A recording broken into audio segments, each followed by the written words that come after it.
L'aurore rouge, les protocoles de Toronto. Les protocoles de Toronto, fiction ou amère réalité. International Free Press Agency Intelligence Report, March 1995. Le protocole de Toronto 666, Québec, année 0. Fiction ou réalité qui peut dire, quoi qu'il en soit, selon certaines informations obtenues en provenance de France, mais surtout à la révision des événements survenus depuis les 25 dernières années, il apparaît que le scénario décrit dans ce document nous permet de mieux comprendre ce qui, jusqu'à aujourd'hui, paraissait des plus incompréhensibles à plus d'un. Nous livrons en entier ce document, avec, en plus, une analyse des nouvelles conditions économiques actuelles, qui, en elles-mêmes, semblent plus que confirmer l'authenticité de ce dernier. Fin juin 1967, à Montréal, c'est l'Expo 67. À Ottawa, ce sont les derniers préparatifs du centenaire de la Confédération. Aux États-Unis, c'est la contestation sur la guerre du Vietnam et à travers le pays, le Flower Power. Nous sommes près des événements de mai 68 en France, de l'explosion du nationalisme au Québec, du festival Woodstock aux États-Unis. Mais en même temps, cette fin juin de 1967 marque les derniers préparatifs de la mise au point du plan de la chute des nations par les hautes instances de la franc-maçonnerie anglo-saxonne à Toronto, Canada. Cette réunion secrète, hautement confidentielle, est organisée par les 666, c'est ainsi qu'ils se nomment eux-mêmes, c'est-à-dire ceux qui dirigent les 6 plus grandes banques mondiales, les 6 plus grands consortiums énergétiques de la planète, dont le pétrole fait partie, et les 6 plus grands consortiums de l'agroalimentaire, dont fait partie le contrôle des principales routes alimentaires du monde. Ces 666, étant les plus hauts responsables de la finance internationale, vont définir, à l'intérieur de leur réunion, une stratégie commune en vue de la mainmise absolue sur le commerce mondial, sur la possession de l'arme énergétique, porte ouverte sur le XXIe siècle, et sur le contrôle international de l'agroalimentaire, lequel comprend aussi pour eux les consortiums pharmaceutiques, comprenant à leur tour le marché mondial des vitamines et des vaccins.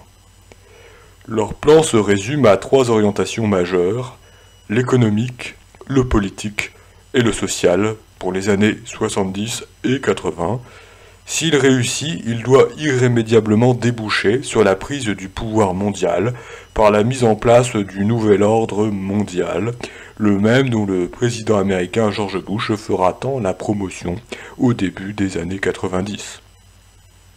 Titre du document des 666, Panem et Circenses, du pain et des jeux.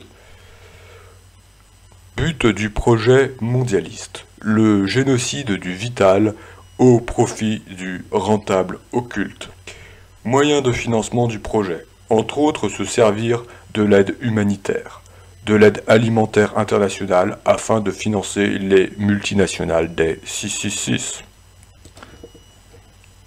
Le document. Toutes les périodes historiques ayant mené à la décadence des civilisations étaient toutes marquées sans exception par l'esprit d'errance des hommes. Aujourd'hui, nous devons faire en sorte que cet esprit se traduise par une société mondiale du loisir sous toutes ses formes. Ce loisir doit se composer du sexe, des drogues, du sport, des voyages, l'exotisme et des loisirs en général, mais accessible à toutes les couches de la société. L'homme doit arriver à croire qu'il est moderne et que sa modernité est composée de sa capacité et de sa possibilité de pouvoir jouir largement et maintenant de tout ce qui l'entoure. Pour parvenir à cet objectif, il est impératif de pouvoir infiltrer les médias, radio, télévision, journaux, les milieux de la mode et la culture, les milieux de la nouvelle musique, par lesquels nous influencerons à coup sûr toutes les couches des sociétés occidentales.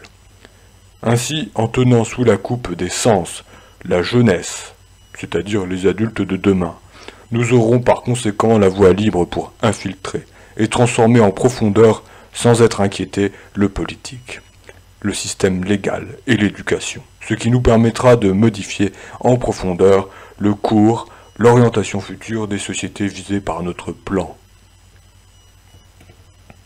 Les populations, nous le savons, n'ont pas de mémoire historique. Ils répètent inlassablement les erreurs du passé, sans se rendre compte que ces mêmes erreurs avaient conduit leurs pères avant eux aux mêmes déchéances qu'ils vivront en pire avant la fin de ce siècle. Vous voyez par exemple ce que leurs grands-pères ont vécu au début de ce siècle grâce au travail acharné de nos prédécesseurs.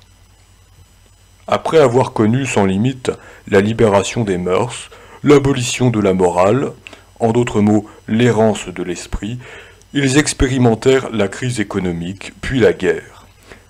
Aujourd'hui, leurs petits-enfants et leurs enfants se dirigent droit vers un aboutissement semblable, pire encore car cette fois-ci, il nous permettra enfin de mettre sur pied notre nouvel ordre mondial, sans qu'aucun d'entre eux ne soit à même de s'en rendre compte, trop préoccupés qu'ils seront tous à satisfaire exagérément leurs besoins sensuels les plus primaires. Une norme générale plus qu'importante et qui a déjà fait ses preuves au début de ce présent siècle dans la construction et la mise en place du système par les regrettés hauts officiers de nos loges et la rentabilité de l'exception. En principe, nous le savons, l'exception prouve la règle générale qui lui est contraire. Mais, dans notre vocabulaire, l'exception c'est ce qui doit être imposé à tous. Nous devons faire en sorte de faire des exceptions dans différentes sphères de la société comme devant être de nouvelles règles générales applicables à tous. Un objectif premier de toutes les futures contestations sociales menées par la jeunesse des nations. Ainsi, l'exception deviendra le détonateur par lequel toute la société historique s'effondrera sur elle-même dans un essoufflement et une confusion sans précédent. Les fondements de la société occidentale dans leur essence proviennent en droite ligne de l'héritage judéo-chrétien.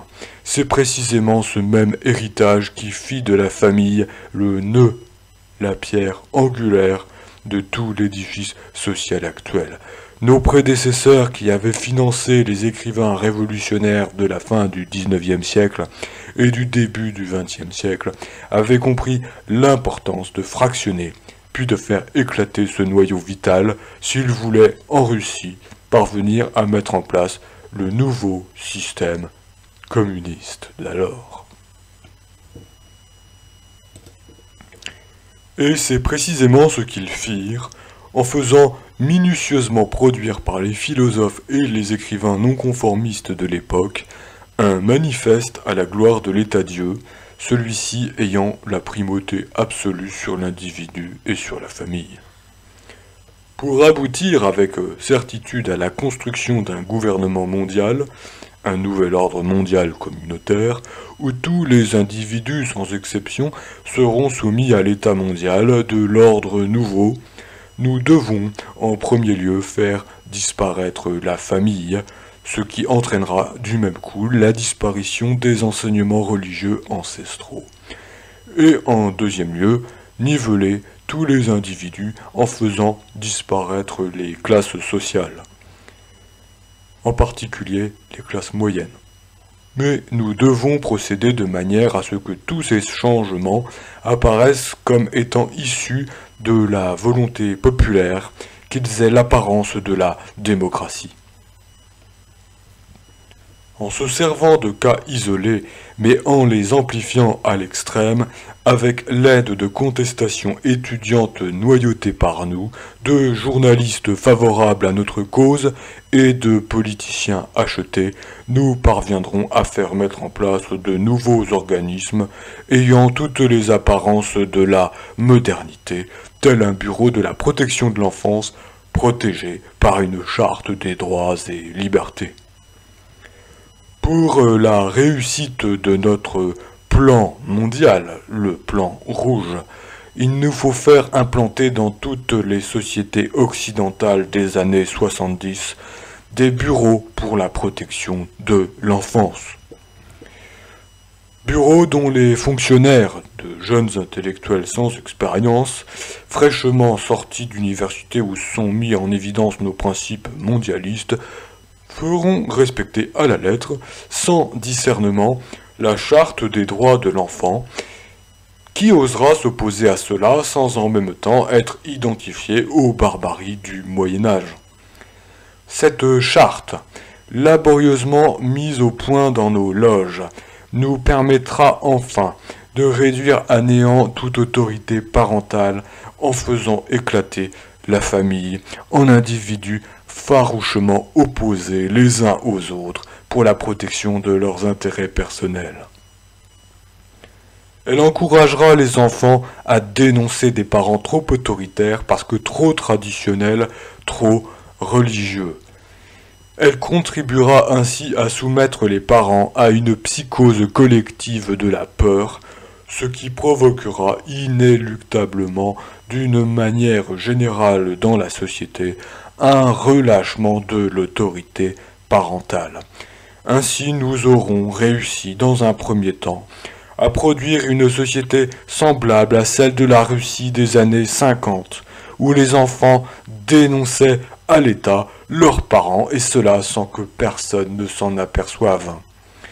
En transférant ainsi à l'État le rôle parental, il nous sera plus facile par la suite de nous accaparer une par une de toutes les responsabilités qui avaient été jusqu'à date du ressort exclusif des parents. C'est ainsi que nous pourrons faire considérer par tous comme étant un abus contre l'enfant l'enseignement religieux traditionnel d'origine judéo-chrétienne. Dans un même temps, mais à un autre niveau, nous ferons inscrire dans les plus hautes lois des nations que toutes les religions, les cultes et les pratiques religieuses de tout genre, y compris la sorcellerie et la magie, doivent toutes être respectées au même titre les unes que les autres. Ce sera par la suite d'une aisance déconcertante que de transférer ce rôle de l'État par rapport à l'enfant aux plus hautes instances internationales, telles les Nations Unies. Comprenons bien ceci, notre but n'est pas de protéger les enfants ou qui que ce soit d'autre, mais bien de provoquer l'éclatement, puis la chute des nations, qui sont un obstacle majeur à la mise en place de notre nouvel ordre mondial. C'est la raison pour laquelle les bureaux de protection de l'enfance doivent être investis d'une autorité légale absolue. Ils doivent être en mesure, comme bon leur semblera, mais toujours sous le prétexte de la protection de l'enfant, de pouvoir retirer ces derniers de leurs milieux familiaux originels et les placer dans des milieux familiaux étrangers ou des centres gouvernementaux déjà acquis à nos principes mondialistes et religieux. Par conséquent, sera ainsi achevée la brisure définitive de la cellule familiale occidentale, car sans la protection et la surveillance de leurs parents originaux, ces enfants pourront ainsi être définitivement handicapés dans leur développement psychologique et moral et représenter par voie de conséquences naturelles des proies facilement adaptables à nos visées mondialistes. Pour la réussite assurée d'une telle entreprise, il est primordial que les fonctionnaires travaillant dans ces bureaux au service de l'État soient jeunes, sans expérience passée, imbus de théories que nous savons vides et sans efficacité, et surtout soient obsédés par l'esprit missionnaire de grands protecteurs de l'enfance menacée. Car pour eux, tous les parents doivent représenter des criminels en puissance, des dangers potentiels au bien-être de l'enfant, ici considéré comme étant un dieu. Un bureau de la protection de l'enfance et une charte des droits de l'enfant n'ont aucune raison d'être sans enfants menacés.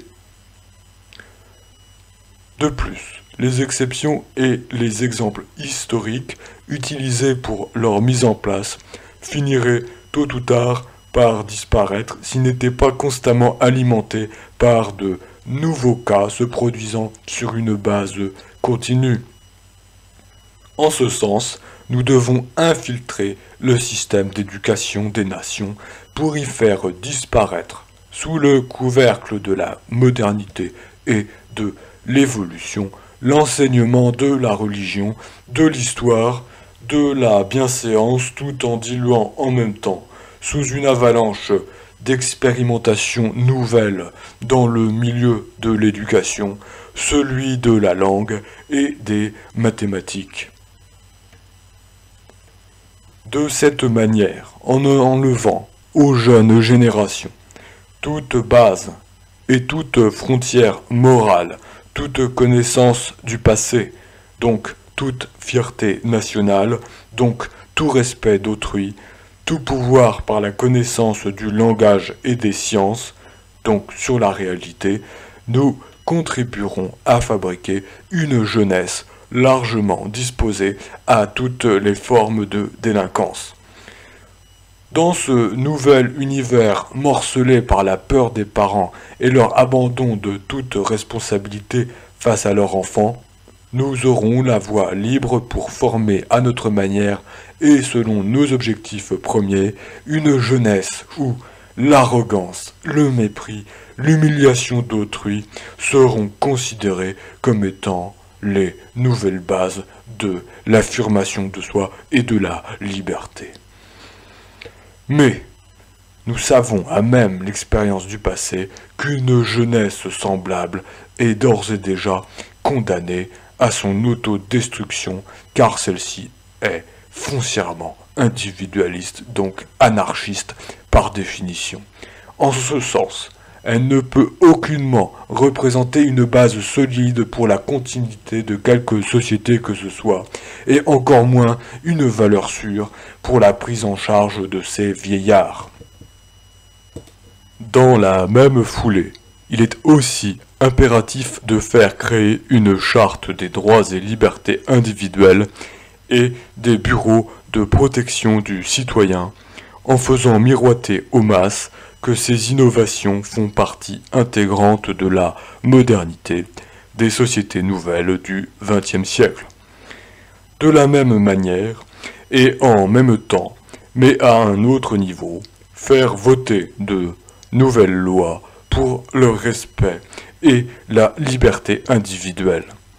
Comme dans le cas de la famille, mais sur le plan de la société, ces lois entreront en conflit avec les droits de la collectivité, menant ainsi les sociétés visées droit à leur autodestruction. Car ici, l'inversion est totale. Ce n'est plus la société, c'est-à-dire le droit de la majorité, qui doit être protégé contre des individus pouvant la menacer, mais bien plutôt le droit de l'individu, qui se doit d'être protégé contre les menaces possibles de la majorité. Voilà le but que nous nous sommes fixés. Pour achever l'éclatement de la famille, du système d'éducation, donc de la société en général, il est primordial d'encourager la liberté sexuelle à tous les échelons de la société occidentale. Il faut réduire l'individu, donc les masses, à l'obsession de satisfaire leurs instincts primaires par tous les moyens possibles. Nous savons que cette étape représente le point culminant par lequel toute société finira par s'effondrer sur elle-même. N'en a-t-il pas été ainsi de l'Empire romain à son apogée et de toute civilisation semblable à travers l'histoire ? Par des hommes de science et des laboratoires financés par nos loges, nous avons réussi à faire mettre au point un procédé chimique qui révolutionnera toutes les sociétés occidentales et reléguera aux oubliettes pour toujours les principes moraux et religieux judéo-chrétiens. Ce procédé, sous forme de pilule, ouvrira la voie toute grande à la liberté sexuelle sans conséquence et poussera les femmes des nations à vouloir briser avec ce qui sera alors perçu comme étant le joug du passé, l'esclavage des femmes soumises à l'homme et à la famille traditionnelle judéo-chrétienne. Jadis, centre et pivot de la cellule familiale, la femme moderne, maintenant en tant qu'individu indépendant, voudra briser avec son rôle traditionnel, se détacher de la famille et mener sa vie selon ses propres aspirations personnelles.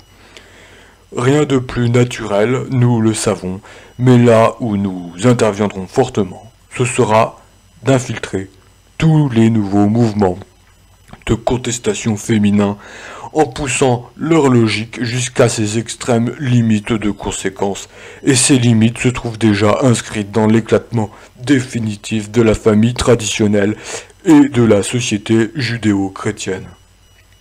Cette libération sexuelle sera le moyen ultime par lequel il nous sera possible de faire disparaître de la conscience populaire toute référence au bien et au mal. L'effondrement de cette barrière religieuse et morale nous permettra d'achever le processus de la fausse libération de l'homme de son passé, mais qui, en réalité, est une forme d'esclavage qui sera profitable à nos plans mondialistes. Cette porte ouverte pour l'encouragement à la liberté sexuelle, au divorce, à l'avortement sur demande, à la reconnaissance légale des diverses formes d'homosexualité nous aidera à modifier en profondeur les bases historiques du droit légal des sociétés. Elle sera un atout majeur pour pousser l'ensemble des individus à un relâchement général des mœurs, pour diviser les individus les uns par rapport aux autres, selon leur instinct et leurs intérêts propres, pour détruire l'avenir de la jeunesse en la poussant aux expériences néfastes de la sexualité hâtive et de l'avortement, et pour briser moralement les générations futures en les poussant à l'alcoolisme, aux drogues diverses dont nos officiers supérieurs des loges internationales se chargeront d'en prendre le contrôle au niveau mondial, et au suicide, celui-ci considéré par une jeunesse désabusée et abandonnée à elle-même comme étant une fin chevaleresque. Décevons la jeunesse des nations en lui montrant ses parents comme étant irresponsables, irréligieux, immoraux, ne cherchant en définitive que le plaisir, l'évasion et la satisfaction effrénée de leurs instincts au prix du mensonge, de l'hypocrisie et de la trahison. Faisons du divorce et de l'avortement une nouvelle coutume sociale acceptée par tous. Poussons-la ainsi à la criminalité sous toutes ses formes et à se réfugier en groupes distincts, hors d'atteinte du milieu familial qu'elle percevra inévitablement comme étant une menace pour sa propre survie. Le tissu social étant ainsi bouleversé à jamais, il nous sera dès lors possible d'agir sur le politique et l'économique des nations, afin de les soumettre à notre merci, pour en venir à accepter de force nos plans d'un nouvel ordre mondial. Car il faut bien se l'avouer, les nations dépourvues qu'elles seront alors de pouvoir compter sur une jeunesse forte, sur une société où les individus regroupés autour d'un idéal commun, renforcés par des remparts moraux indéfectibles, auraient pu lui apporter son soutien historique, ne pourront qu'abdiquer à notre volonté mondiale. Ainsi, pourrons-nous alors inaugurer ce qui fut tant annoncé par nos créations passées, le système communiste, qui prophétisait une révolution mondiale mise en branle par tous les rejetés de la terre, et le nazisme par lequel nous avions annoncé un nouvel ordre mondial pour 1000 ans. Voilà notre but ultime, le travail récompensé de tous les valeureux morts au labeur pour son accomplissement depuis des siècles. Disons-le haut et fort, tous les frères des loges passées morts dans l'anonymat pour la réalisation de cet idéal qu'il nous est maintenant possible de toucher du bout des doigts.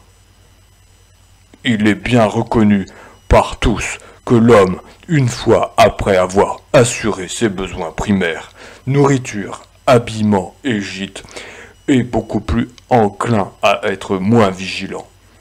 Permettons-lui d'endormir sa conscience, tout en orientant à notre guise son esprit en lui créant de pure pièce des conditions économiques favorables. Donc, pendant cette période des années 70, où nos agents s'infiltreront partout dans les différentes sphères de la société pour faire accepter nos nouvelles normes dans l'éducation, le droit légal, le social et le politique, nous veillerons à répandre autour de lui un climat économique de confiance, du travail pour tous, l'ouverture du crédit pour tous, des loisirs pour tous, seront nos tandems pour la création illusoire d'une nouvelle classe sociale, la classe moyenne. Car une fois nos objectifs atteints, cette classe du milieu, située entre les pauvres séculaires et nous les riches, nous la ferons disparaître en lui coupant définitivement tout moyen de survie.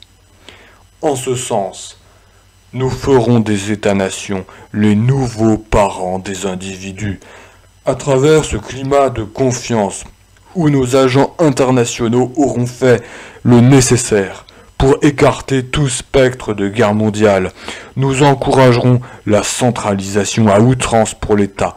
De cette manière, les individus pourront acquérir l'impression d'une liberté totale à explorer pendant que le fardeau légendaire des responsabilités personnelles sera transféré à l'État. C'est ainsi qu'il nous sera possible de faire augmenter d'une manière vertigineuse le fardeau de l'État, en multipliant sans limite aucune la masse des fonctionnaires intellectuels. Assurés pour des années à l'avance d'une sécurité matérielle, ceux-ci seront par conséquent de parfaits exécutants du pouvoir gouvernemental, en d'autres mots de notre pouvoir.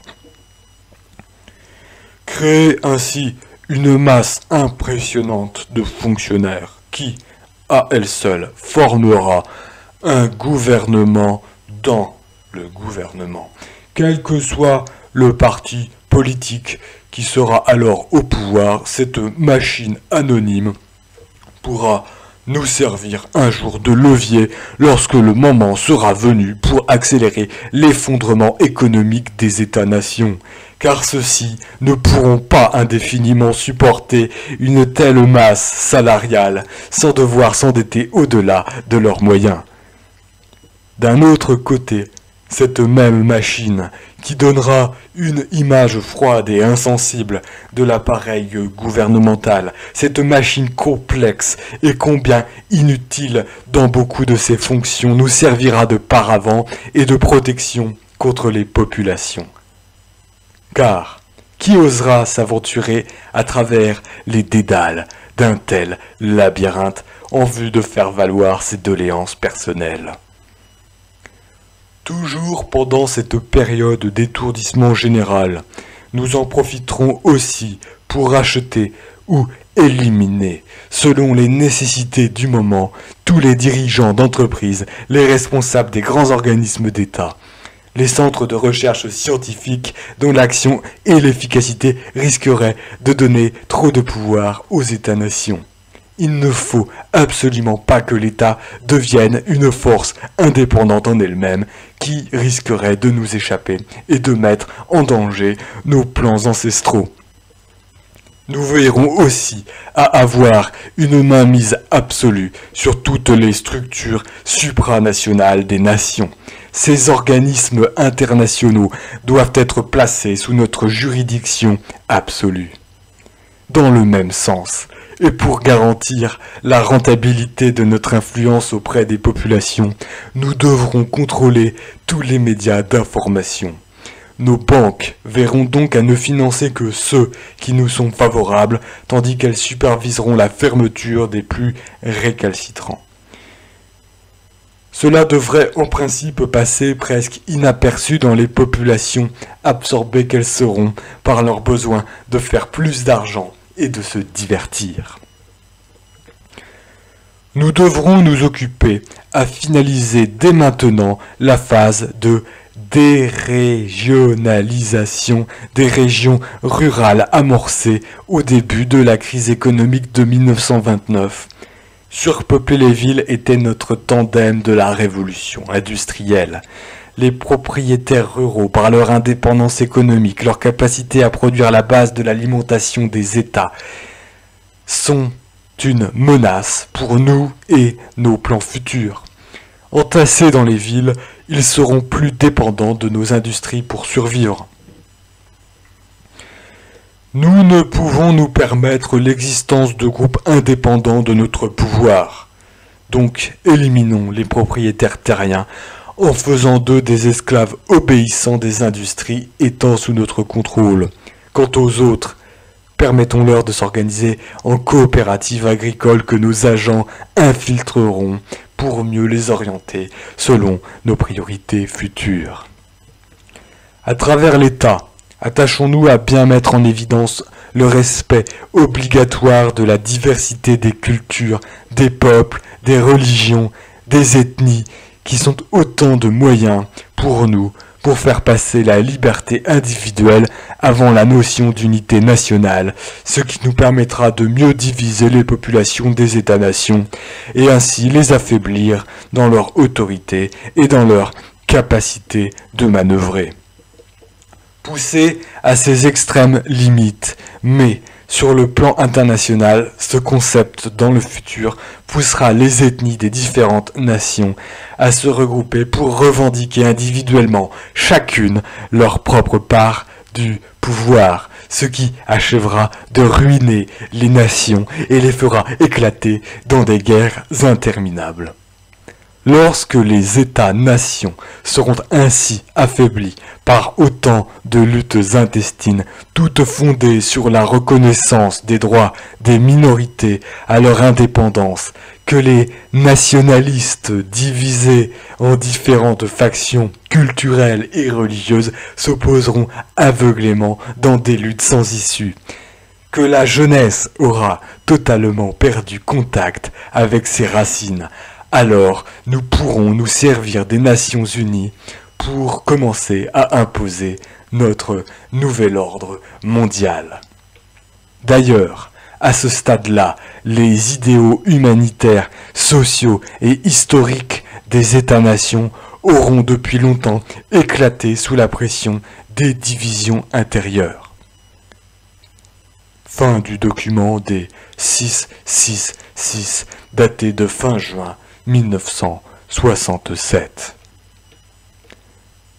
18 ans plus tard, soit 666, dans le même temps se tint une autre réunion d'importance au Canada.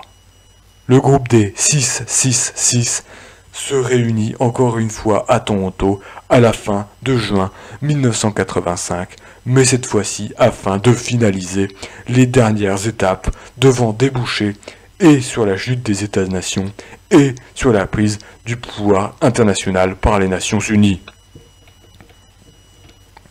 Document L'Aurore Rouge, titre du document des 666, L'Aurore Rouge, but du projet mondialiste, établissement de l'occulte mondial. Moyen de financement du projet. Contrôle du FMI, du GATT, de la Commission de Bruxelles, de l'OTAN, de l'ONU et d'autres. Organismes internationaux. Les dernières 18 années furent très profitables pour l'avancement de nos projets mondiaux. Je peux vous dire, frères, que nous touchons maintenant presque au but. La chute des États-nations n'est plus qu'une question de temps. Assez court, dois-je vous avouer, en toute confiance.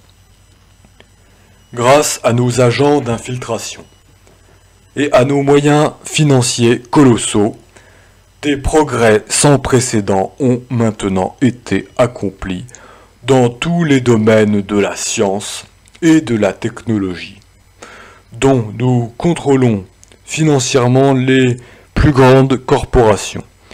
Depuis les réunions secrètes avec M. de Rothschild dans les années 56, et qui avaient pour but de mettre au point le développement et l'implantation mondiale des ordinateurs, il nous est maintenant possible d'entrevoir la mise en place d'un genre d'autoroute internationale où toutes ces machines seraient reliées entre elles.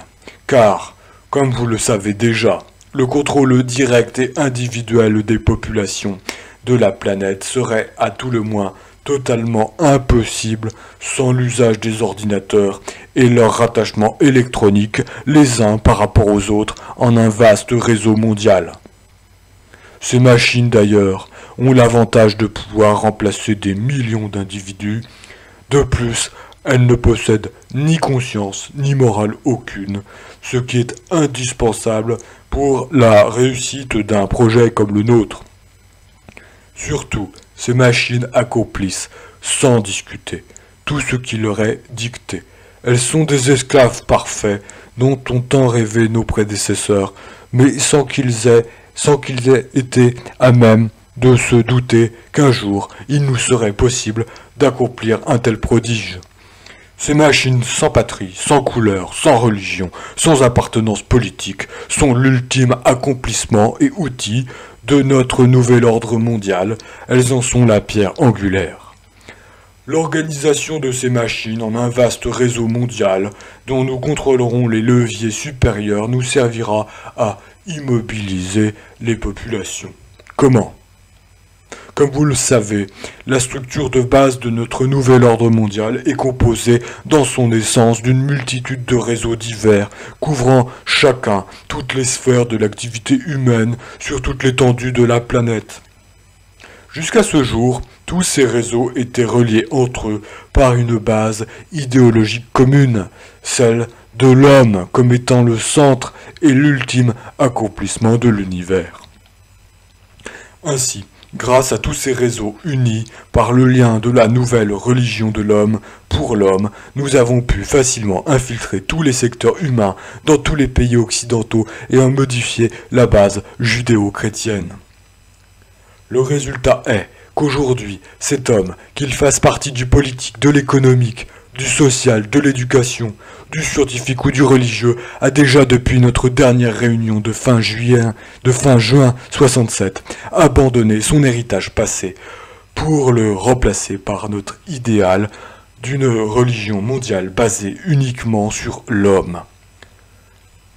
Coupé ainsi qu'il est dorénavant de ses racines historiques, cet homme n'attend plus en définitive que lui soit proposée une nouvelle idéologie. Celle-ci, bien entendu, est la nôtre, celle du village communautaire global dont il sera le centre. Et c'est précisément ce que nous lui apporterons en l'encourageant à faire partie corps et âme de ce réseau électronique mondial où les frontières des États-nations auront été à tout jamais abolies, anéanties jusqu'à leurs racines les plus profondes.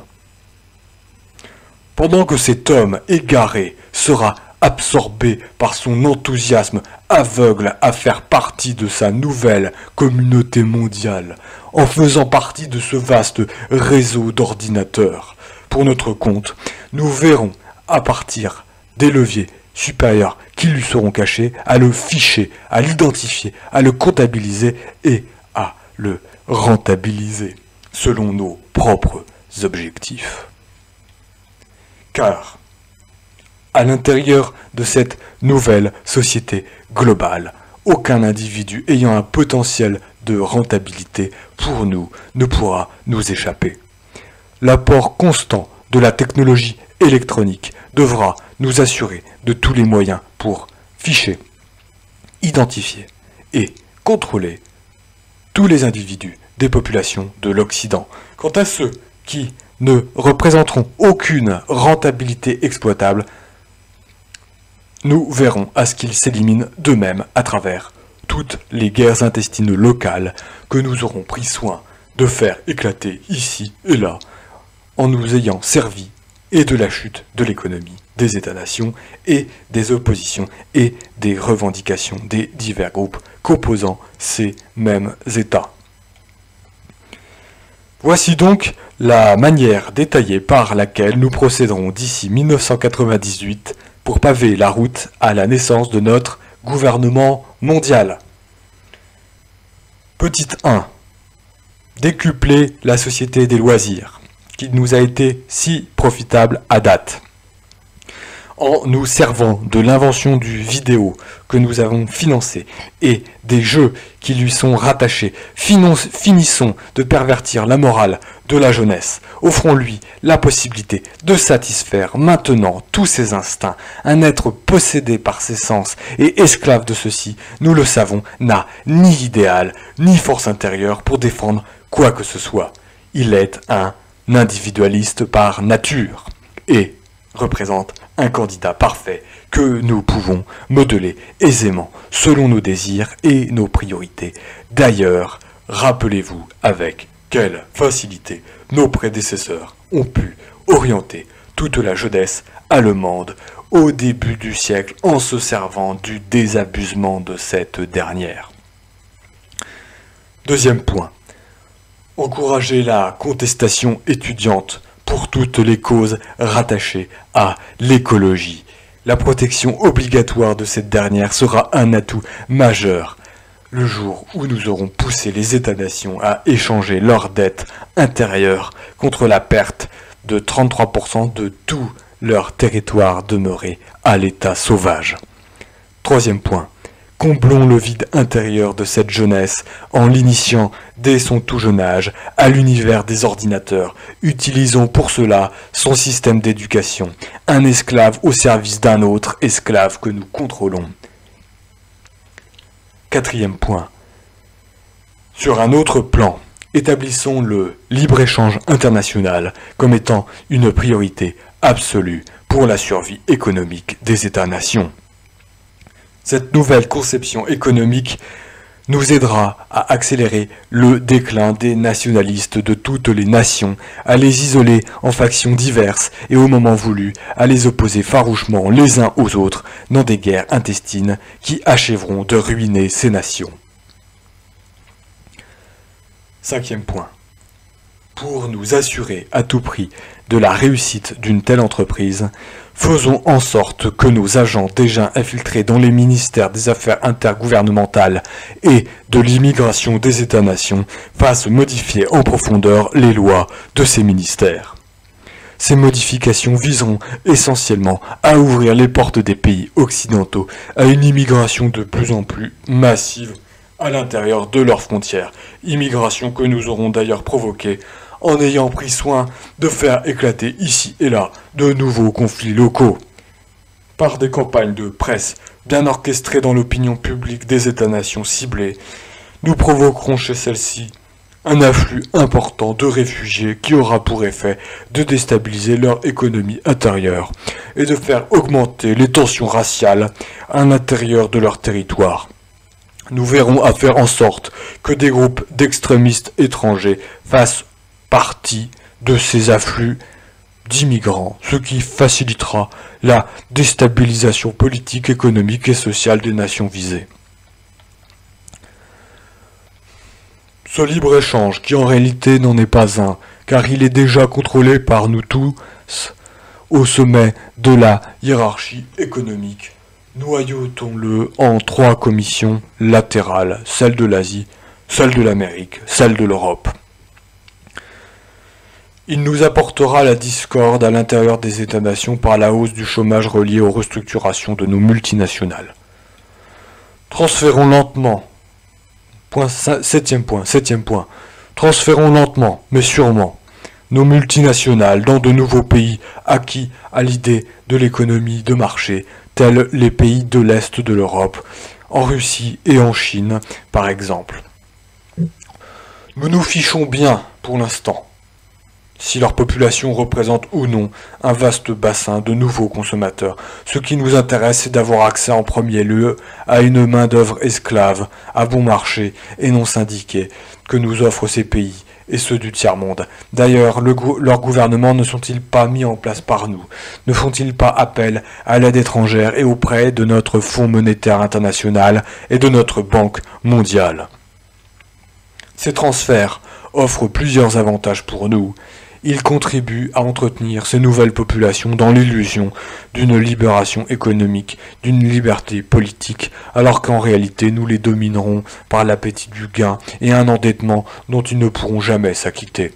Quant aux populations occidentales, elles seront entretenues dans le rêve du bien-être économique, car les produits importés de ces pays ne subiront aucune hausse de prix. Par contre, sans qu'elles s'en aperçoivent au début, de plus en plus d'industries seront obligées de fermer leurs portes à cause des transferts que nous aurons effectués hors des pays occidentaux. Ces fermetures augmenteront le chômage et apporteront des pertes importantes de revenus pour les États-nations. Ainsi, huitième point, ainsi, nous mettrons sur pied une économie globale à l'échelle mondiale qui échappera totalement au contrôle des États-nations. Cette nouvelle économie sera au-dessus de tout.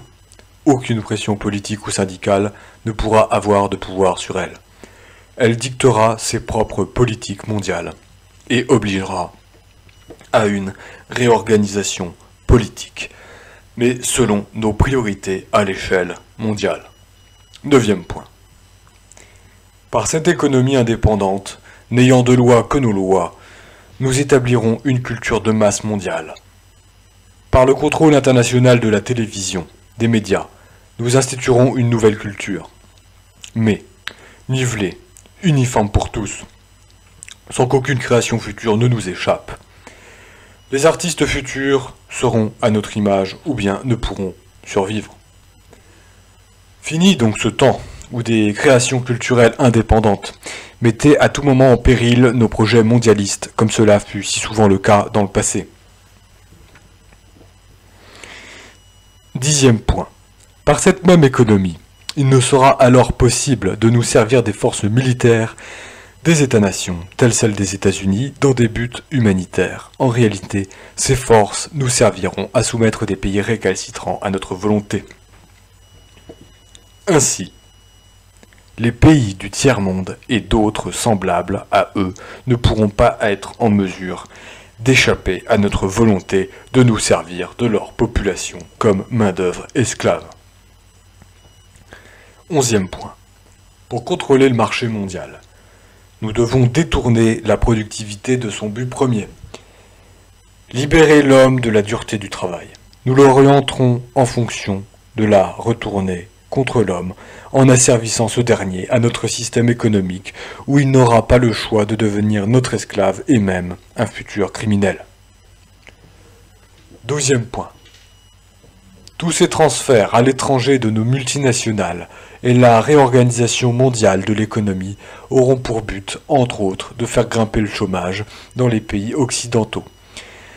Cette situation sera d'autant plus réalisable parce qu'au départ, nous aurons privilégié l'importation massive des produits de base à l'intérieur des États-nations et, du même coup, nous aurons surchargé ces États par l'emploi exagéré de leur population à la production de services qu'ils ne pourront plus payer.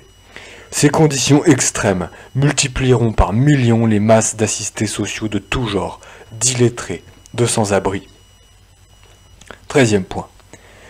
Par des pertes de millions d'emplois dans le secteur primaire, à même les évasions déguisées de capitaux étrangers hors des États-nations, il ne sera ainsi possible de mettre en danger de mort l'harmonie sociale par le spectre de la guerre civile. 14e point. Ces manipulations internationales des gouvernements et des populations des États-nations nous fourniront le prétexte d'utiliser notre FMI pour pousser les gouvernements occidentaux à mettre en place des budgets d'austérité sous le couvercle de la réduction illusoire de leur dette nationale, de la conservation hypothétique de leur cote de crédit international, de la préservation impossible de la paix sociale. 15e point. Par ces mesures budgétaires d'urgence, nous briserons ainsi le financement des États-nations pour tous leurs méga-projets, qui représentent une menace directe à notre contrôle mondial de l'économie. D'ailleurs, 16e point, d'ailleurs, toutes ces mesures d'austérité nous permettront de briser les volontés nationales de structures modernes dans les domaines de l'énergie, de l'agriculture, du transport et des technologies nouvelles. 17e point. Ces mêmes mesures nous offriront l'occasion rêvée d'instaurer notre idéologie de la compétition économique. Celle-ci se traduira à l'intérieur des États-nations par la réduction volontaire des salaires, les départs volontaires avec remise de médailles pour services rendus, ce qui nous ouvrira les portes à l'instauration partout de notre technologie de contrôle. Dans cette perspective, tous ces départs seront remplacés par des ordinateurs à notre service. 18e point. Ces transformations sociales nous aideront à changer en profondeur la main-d'œuvre policière et militaire des États-nations, sous le prétexte des nécessités du moment et sans éveiller de soupçons. Nous nous débarrasserons une fois pour toutes de tous les individus ayant une conscience judéo-chrétienne. Cette restructuration des corps policiers et militaires nous permettra de limoger sans contestation le personnel âgé, de même que tous les éléments ne véhiculant pas nos principes mondialistes. Ceux-ci seront remplacés par de jeunes recrues dépourvus de conscience et de morale, et déjà toutes entraînées et favorables à l'usage inconsidéré de notre technologie de réseau électronique. 19e point. Dans un même temps, et toujours sous le prétexte de coupures budgétaires, nous veillerons au transfert des bases militaires des États-nations vers l'Organisation des Nations Unies. 20e point. Dans cette perspective, nous travaillerons à la réorganisation du mandat international des Nations Unies. De force de paix sans pouvoir décisionnel, nous l'amènerons à devenir une force d'intervention, où seront fondues en un tout homogène les forces militaires des États-nations. Ceci nous permettra d'effectuer sans combat la démilitarisation de tous ces États, de manière à ce qu'aucun d'entre eux, dans l'avenir, ne soit suffisamment puissant pour remettre en question notre pouvoir mondial. 21e point. Pour accélérer ce processus de transfert, nous impliquerons la force actuelle des Nations Unies dans des conflits impossibles à régler. De cette manière, et avec l'aide des médias que nous contrôlons, nous montrerons aux populations l'impuissance et l'inutilité de cette force dans sa forme actuelle. La frustration aidant, et poussée à son paroxysme au moment voulu, poussera les populations des États-nations à supplier les instances internationales de former une telle force multinationale au plus tôt, afin de protéger à tout prix la paix. 22e point. L'apparition prochaine de cette volonté mondiale d'une force militaire multinationale ira de pair avec l'instauration à l'intérieur des États-nations d'une force d'intervention multijuridictionnelle. Cette combinaison des effectifs policiers et militaires créée à même le prétexte de l'augmentation de l'instabilité politique et sociale grandissante à l'intérieur de ces États croulant sous le fardeau des problèmes économiques, nous permettra de mieux contrôler les populations occidentales. Ici, l'utilisation à outrance de l'identification et du fichage électronique des individus nous fournira une surveillance complète de toutes les populations visées.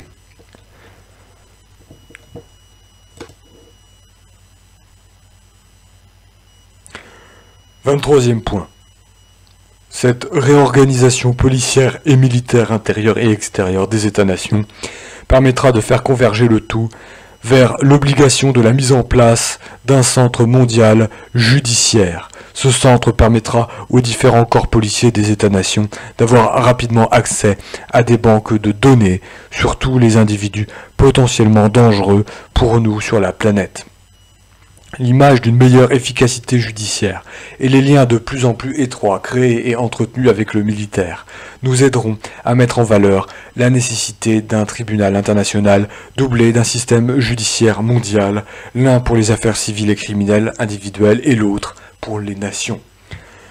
24e point. Au cours de la croissance acceptée par tous de ces nouvelles nécessités, il sera impérieux pour nous de compléter au plus tôt le contrôle mondial des armes à feu à l'intérieur des territoires des États-nations. Pour ce faire, nous accélérons le plan Alpha, mis en œuvre au cours des années 60 par certains de nos prédécesseurs. Ce plan, à l'origine, visait deux objectifs qui sont demeurés les mêmes encore aujourd'hui. Par l'intervention de tireurs fous, créer un climat d'insécurité dans les populations pour amener à un contrôle plus serré des armes à feu, orienter les actes de violence de manière à en faire porter la responsabilité par des extrémistes religieux ou des personnes affiliées à des allégeances religieuses de tendance traditionnelle, ou encore des personnes prétendant avoir des communications privilégiées avec Dieu. Aujourd'hui, afin d'accélérer ce contrôle des armes à feu, nous pouvons utiliser la chute des conditions économiques des États-nations qui entraînera avec elle une déstabilisation complète du social, donc augmentation de la violence. Je n'ai pas besoin de vous rappeler ni de vous démontrer, frères, les fondements de ce contrôle des armes à feu. Sans celui-ci, il deviendrait presque impossible pour nous de mettre à genoux les populations des États visés. Rappelez-vous avec quel succès nos prédécesseurs ont pu contrôler l'Allemagne de 1930 avec les nouvelles lois mises en application à l'époque, lois d'ailleurs sur lesquelles sont fondées les lois actuelles des États-nations pour ce même contrôle. 25e point. Les dernières étapes se rapportent à la phase oméga, expérimentée à partir des expérimentations effectuées au début des années 70.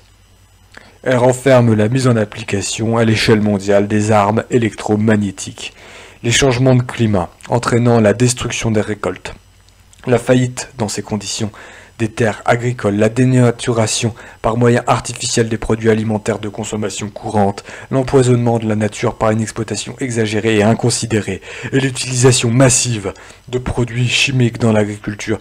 Tout cela, frères, mènera à la ruine assurée des industries alimentaires des États-nations.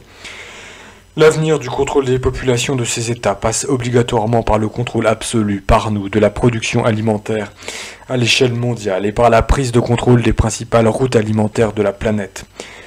Pour ce faire, il est nécessaire d'utiliser l'électromagnétique, entre autres, pour déstabiliser les climats des États les plus productifs sur le plan agricole. Quant à l'empoisonnement de la nature, elle sera d'autant plus accélérée que l'augmentation des populations y poussera sans restriction. 26e point. L'utilisation de l'électromagnétique pour provoquer des tremblements de terre dans les régions industrielles les plus importantes des États-nations contribuera à accélérer la chute économique des États les plus menaçants pour nous, de même qu'à amplifier l'obligation de la mise en place de notre nouvel ordre mondial. 27e point. Qui pourra nous soupçonner? Qui pourra se douter des moyens utilisés?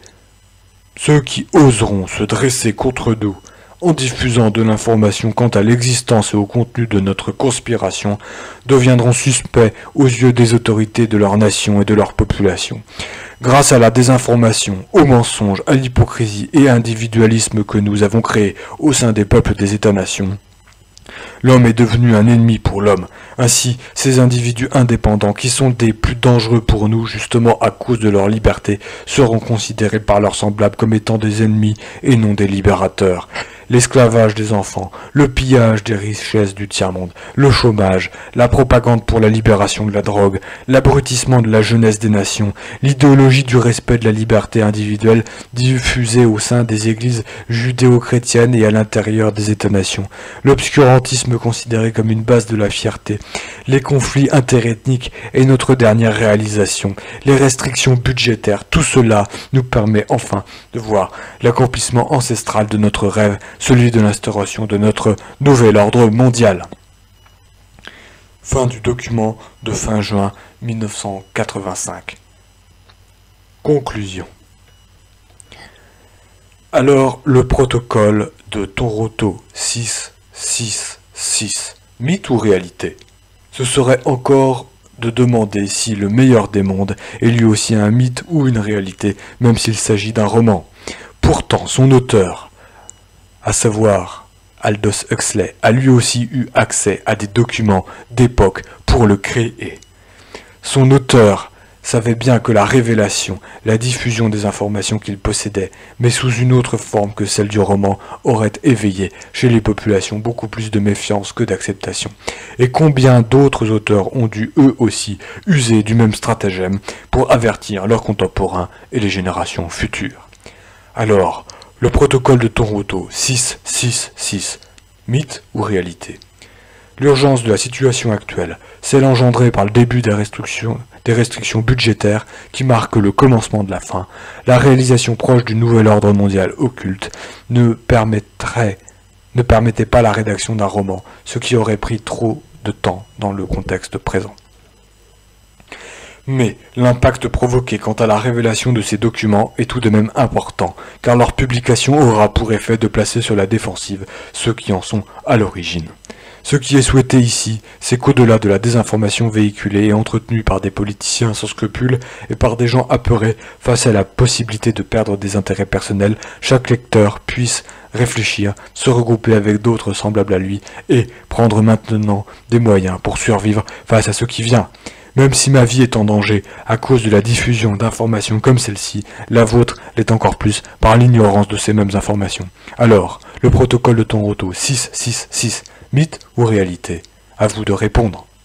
À vous de voir, dans les événements récemment passés et futurs, si ces documents appartiennent au domaine de la fiction ou de la réalité. À vous de réaliser que la peur n'a d'autre objet que de vous paralyser et de vous placer à la merci de ceux qui ne veulent que vous contrôler pour mieux vous asservir selon leurs intérêts, qui en fin de compte ne sont pas les vôtres. Alors le protocole de Toronto 666, mythe ou réalité? Serge Monast, journaliste d'enquête, fin mars 1995. Serge Monast a été assassiné.